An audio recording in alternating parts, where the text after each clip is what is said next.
What can clients do to improve the outcome of their readings? If a client wants to have a really great reading, that client should first of all relax before having the reading. This is very important to the medium, because if you're relaxed, you're not really focusing and analyzing your surrounding. If you're not focused, you're not really thinking clearly, and that's a comfortable state for you to be in, but even better for the medium. Show up on time so that the medium is not sitting there getting anxious, not knowing if there's some kind of logistics problem. Now, it's wonderful to hear that she is a caring person, but there is another reason for the importance of the client being on time. This is because the medium wants to gather as much information as possible prior to the actual session. This way, most of the work is done before the reading has even started. And believe me, you can tell a lot about a person through a very short conversation and through visual observations. Also, I love the fact that she claims she can talk to the dead and get all sorts of information. But when her client is not on time, she has no clue as to what happened to him. So relax before, show up on time, and put out your thoughts to your loved ones. You know, say to your grandmother in spirit, please come to my reading. But don't make deals with your grandmother. Don't say, grandmother, I'm only going to believe it's you if you mention the time we went to Las Vegas. Because that piece of information may or not come into the reading. And this is actually one of the reasons I don't want to die. Because the spirits that the mediums claim come through always act irrational and psychotic. They claim that they're desperate to come in contact with you, but they don't, for some reason, want to prove to you that they are who you think they are. I guess it's some heavenly standard or something. Instead, they spend your $300 you paid to the medium by throwing out meaningless letters and names that you never even heard of. Is that the way you would act if you died and got the chance to talk to a loved one? Probably not.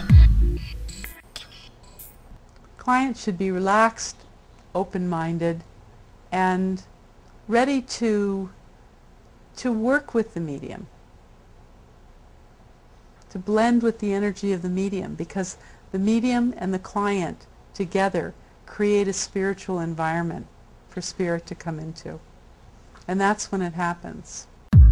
Exactly. That's when it happens. Basically what she's telling us is that you have to open your mind so much your brain fall out so that you're no longer letting your critical thinking get a chance to annihilate this nonsense. If she really had the connection with the spirit she's claiming, the client's state of mind would have had nothing to do with it. It's like saying that you can't hear your friend on the phone because your girlfriend sitting next to you has the wrong attitude.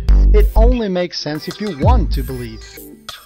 I've had several sessions where the client had had too much to drink. Now this may or may not be true, but this might tell us a little bit about the clients. And it was difficult for me.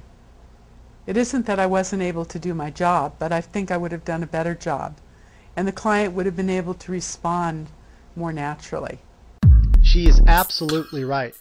I work as a professional magician myself, and without revealing too much, I can tell you that it is very important in many tricks that the audience respond naturally, because this is how they give away their clues. For example, let's say a medium throws out the name Angela. Now, the medium needs a response to see if it's a hit or a miss. If it's a miss, the medium will try another name until she gets a hit. This is why it's hard to perform cold reading and other techniques for drunk people. I usually ask my clients to, let's say I'm going to call them on the telephone, I ask them to relax for 15 or 20 minutes before I call them. If they're coming here for a reading, or if I'm meeting them, you know, someplace where I'm traveling, I have them arrive 20 minutes early. Because if they've been traveling and they're all, you know, in a state, you know, they were lost, they couldn't find, if they come in with a million things on their mind, this is where we start, and that's not conducive to good spirit communication. And neither is it conducive to cold reading or any of the other techniques she's using. So I work very hard with clients to get the energy right before we start.